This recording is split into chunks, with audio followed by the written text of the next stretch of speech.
Her proje emeği geçen her arkadaş için değerliyken bizim için gerçekten çok değerli. Burada olmanız, 50 proje içerisinden seçilmeniz sizlerin adına gurur verici bir şey. Yalnız 1, 2, 3'üncümüz var. 4'üncümüz yok. Onu açıklamayacağım.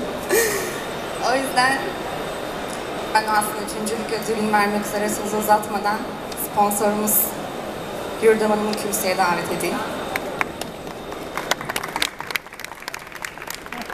Yurdam Hanım diyor mu? Sponsor Yurdam Hanım olur mu? Pensan Aydınlatma sponsorluğunda 3'lük ödülünü veriyorum. Eray LED Soğutma. Bravo. Hadi bakalım. Eray'a ödül vermek bana çok heyecanlıyım.